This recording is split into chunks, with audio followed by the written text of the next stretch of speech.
Grandes gestas españolas.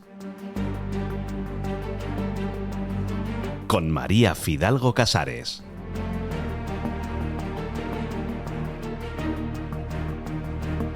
Cuando se celebran jornadas o actos sobre la historia de la educación, suele explicarse que la educación pública tuvo su origen en épocas relativamente recientes. En España suelen remontarse a la Ley Moyano, al Instituto Escuela con Giner de los Ríos y Cossío, la Instrucción Libre de Enseñanza o la Segunda República. Otros van algo más atrás y se retrotraen a la Ilustración y a la Constitución del 12. Pero la realidad histórica contradice estas afirmaciones. ¿Y por qué se obvia? Porque parece que parte de la historiografía se resiste a atribuir algún logro social a la Iglesia Católica, por muy relevante que sea. Y más, como es este caso, si debe parangonarse la obra de un sacerdote y santo español.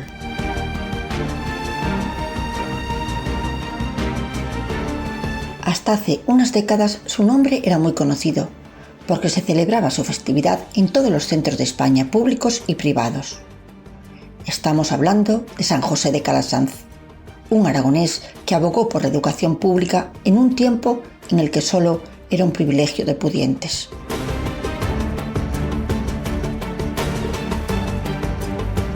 José de Calasanz nació en Peralta de la Sal, en la comarca ostense de la Litera, en 1557. Era hijo del alcalde y pronto abandonó su pueblo para formarse en estudios humanísticos y latín.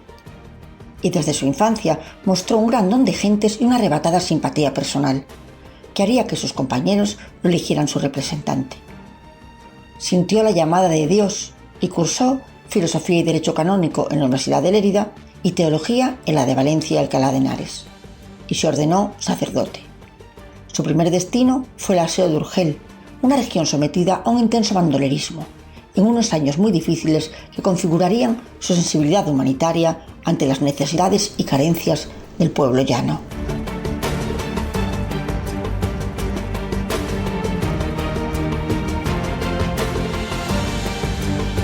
Se trasladó a Roma en 1591 y trabajó como preceptor de la poderosa familia Colonna, y su estrecha relación con un convento franciscano le hizo especialmente devoto de San Francisco, y fue asimilando su espiritualidad y concepto de la piedad. Desconocía que por las mismas fechas estos valores franciscanos serían uno de los grandes hitos de la hispanización de las Américas. Como la comunidad franciscana le nombró visitador, pudo constatar muy de cerca la pobreza física y espiritual de los 13 barrios de Roma. Y poco después de su llegada, vivió la catástrofe del desbordamiento del Tíber, que cercenó más de 2.000 vidas, dejando huérfanos y a miles de romanos sin hogar. Calasanz, sacando fuerzas de flaqueza, se volcó como pocos en ayudar a los afectados. Y curiosamente lo que más le impactaría es percatarse de la cantidad de niños sin escolarizar, pero no solo por la riada, sino por la falta de medios económicos. Le conmovieron especialmente aquellos abandonados a su suerte que tenían que trabajar para sobrevivir, y llegó a la conclusión de que el único remedio estaba en la educación.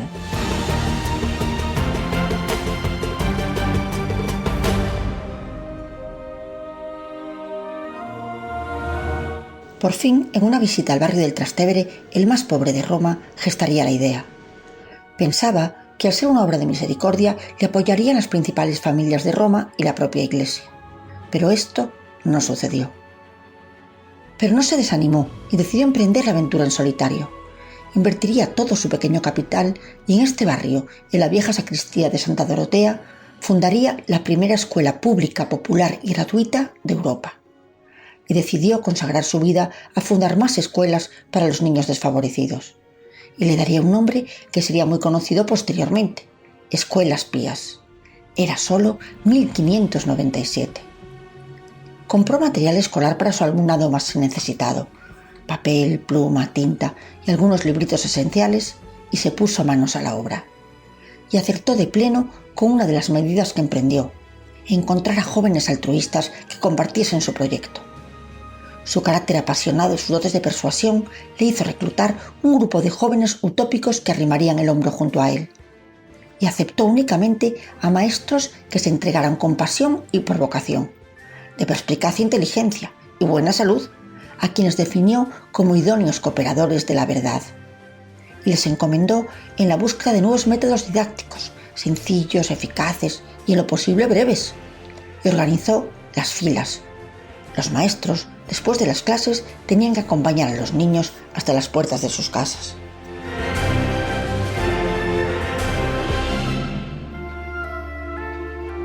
Con el correr del tiempo, las escuelas pías fueron aumentando y con ello también creció el número de estudiantes y de colaboradores, a quienes se les empezó a llamar escolapios. Para darle solidez al proyecto, Calasanz fundará en 1617 la Congregación de los Padres Escolapios. Profesaban con un voto específico, dedicación exclusiva a la instrucción y educación de la juventud. En 1618, transcurridos apenas 20 años de su primera escuela, ya atendía a 1.500 niños romanos. Su calidad y la gratuidad de la enseñanza impresionaron tanto a la sociedad del siglo XVII que llegaron peticiones para que abriese colegios en sus pueblos y ciudades desde distintas naciones de Europa. Su gran logro social fue aparejado a grandes innovaciones pedagógicas.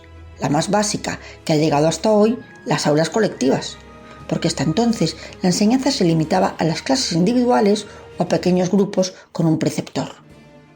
Y frente a solo centrarse en los estudios humanísticos que dominaban en la cultura de la época, otro de sus hitos fue el conferir gran importancia a las matemáticas y a la ciencia, y que los maestros se formaran con profundidad en estas disciplinas, con estudiosos de tanta relevancia como Campanella, Schiopio, Frascati y uno de los genios científicos de la historia, Galileo Galilei, amigo personal de Calasanz. Lo había logrado. Sus maestros se habían convertido en la élite intelectual al servicio de los más pobres.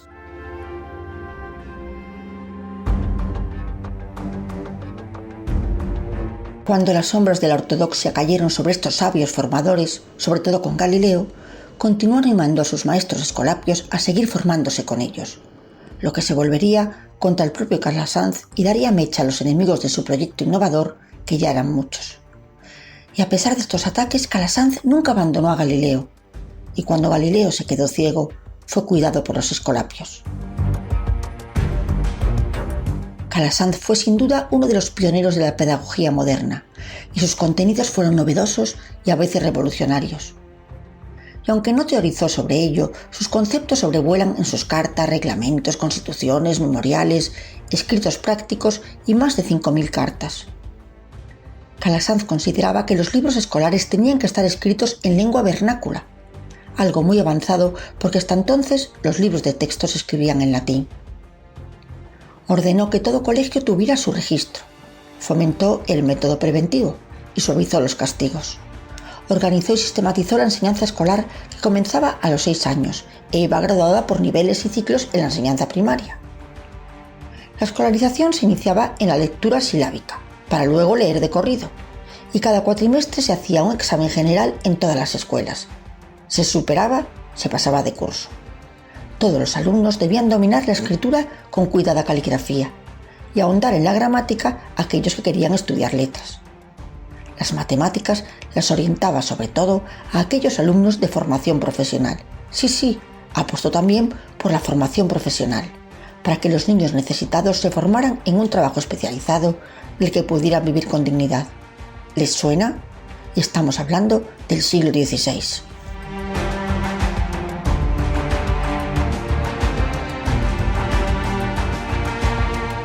Calasanz relegó cualquier pretensión personal, ni se planteó volver a su patria. Felipe III le ofreció ricas canonjías en la SEO zaragozana y en la de Sevilla, pero respondió agradecido: he encontrado mucho mejor modo de servir a Dios ayudando a estos pobres muchachos. No lo dejaré por nada del mundo. La tarea de Calasanz fue provechosa, pero muy dura, porque como su programa era comprometido y revolucionario, fue víctima de envidias e intrigas. Le tocó sufrir un calvario en el que los hagiógrafos consideran que mostró la santidad de su persona. Y por orden de Urbano VIII fue llevado preso al Santo Oficio.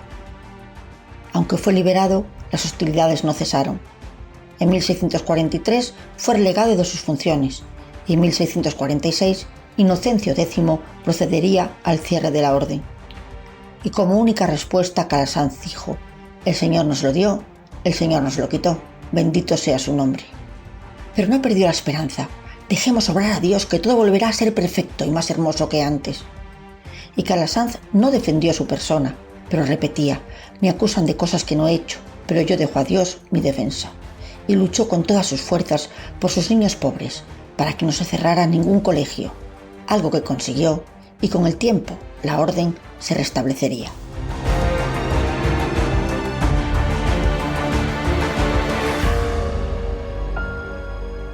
Solo 2 años después, tras medio siglo volcado en sus escuelas gratuitas, a los 90 años recibía, rodeado de alumnos, la última comunión y moría.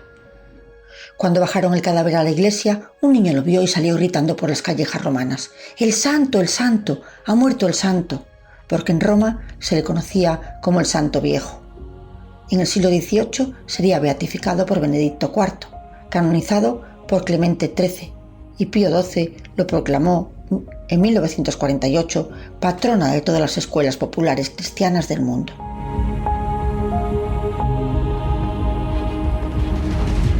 Calasanz había sido perseguido por sus ideas renovadoras, por su deseo de educar a las clases marginadas, y el calvario que sufrió no sería el único.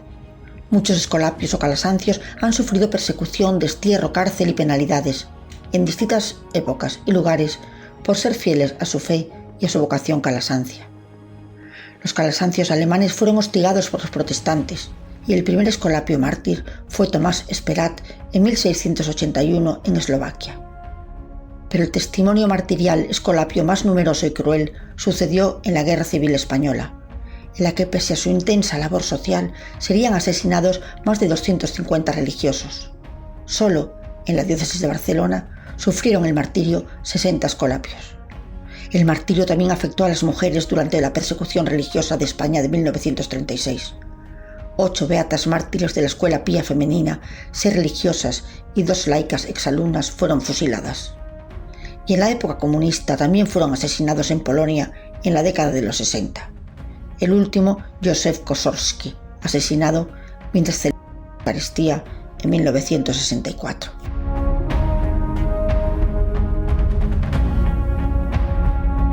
Desde su primera fundación hasta hoy, cientos de miles de alumnos en 31 naciones de 5 continentes se irían formando en sus escuelas, y en su versión femenina, las escolapias, las calasancias o hijas pobres de San José de Calasanz, entre otras. Pero no solo eso, tras Calasanz no tardarían en aparecer numerosas corporaciones católicas dedicadas a la enseñanza.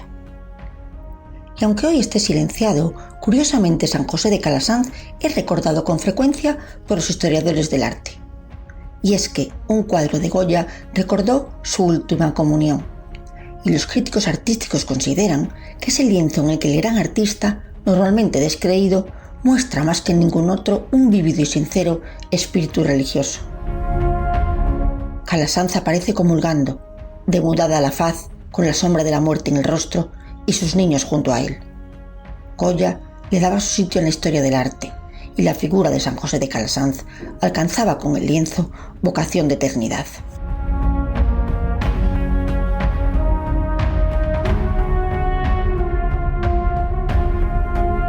El anticlericalismo de gran parte de la historiografía ha silenciado el gran valor de Calasanz, pionero de la enseñanza colectiva al alcance de todos. Buscaba la felicidad del hombre educándole desde su más tierna infancia y la reforma de la sociedad. Una educación integral que formase al alumno intelectual y espiritualmente. Y de ahí su lema, piedad y letras. Y para lograrlo fundó por primera vez en Europa la escuela pública popular y gratuita ajena a toda segregación social, étnica o religiosa, con parámetros que irían siendo copiados increciendo por estados y organismos de todo el mundo hasta hoy. Y su estela estuvo latente en cientos de miles de alumnos, en 5 siglos y en 5 continentes.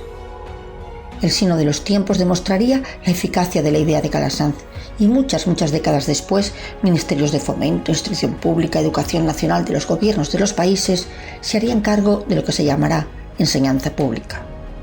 Una enseñanza cuyo origen, sí o sí, no estuvo en los proyectos ilustrados, liberales o reformistas que tanto se parangonan, sino en la gesta titánica de un español, y para más señas, un santo aragonés. Grandes gestas españolas. con María Fidalgo Casares.